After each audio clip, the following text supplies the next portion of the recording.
ज्यावेळी एका शेतकऱ्याच्या घरामध्ये जातो, दुसऱ्या शेतकऱ्याच्या घरात जातो, दुःखाची व्याख्याच बदलून जाते हो. मला माहितीच नव्हतं हे दुःख. नटसम्राट आज जर मला करायला सांगितलं तर मी वेगळ्या पद्धतीनं करेन.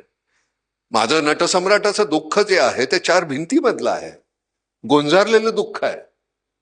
आम्ही आमचं सगळंच आयुष्यच आभाळाखाली ठेवलेलं आहे. आमच्या पिकाला तिजोरी नसते हो. कोणी या पाखरं येऊन खातात, वांद्रं खातात, वानोळा म्हणून त्यांनी तो खायचाच असतो. उरलेला आम्ही खातो, पण त्याचा जो एक रास्त भाव आहे तो द्या ना. याच्या पलीकडे आम्ही काय मागितलं? आई आमची सांगायची 16 रुपये सोनं होतं तोळा, आज 50,000. मला माहिती नाही भाव काय आहे. मला सोन्यासारखी माणसं मिळाली, मी सोन्याकडे पाहत नाही, त्यामुळे त्या माणसांची किंमत मला कळत नाही. पण सोन्याचा भाव इथून इतका झाला, आमच्या तांदळाचा भाव, गव्हाचा भाव काय पटीत वाढलाय तुम्हाला माहिती आहे.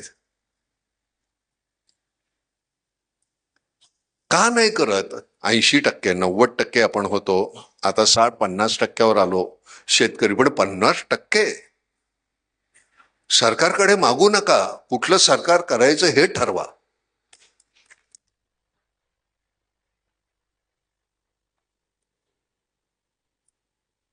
मला राजकारणामध्ये जाता येत नाही, कारण मला आतमध्ये पोटात आहे तेच उठात येतं. दुसऱ्या दिवशी मला काढतील त्या पक्षातून. महिनाभराने सगळे पक्ष संपलेले असतील, कशाला जायचं तिथं?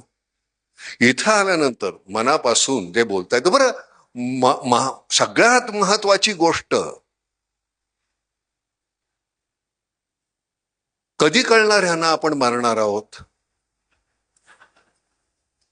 किती संचय करायचा?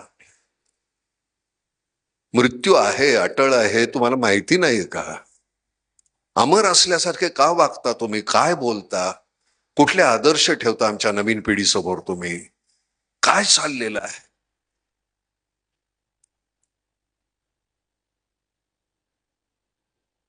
कशाच्या आशेवर आम्ही जगायचं?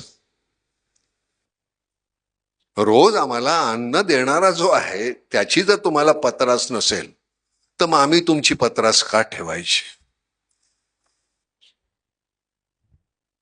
अडवणूक नाही, अडवणूक कधीच नाही. शेतकरी कधीच तुमची अडवणूक करणार नाही. तो कितीही चिडला, काही झाला, मी आत्महत्या केली तरी पुन्हा जन्मून मी पुन्हा शेतकरीच होणार, अशा पद्धतीनं जगणारी जात आहे.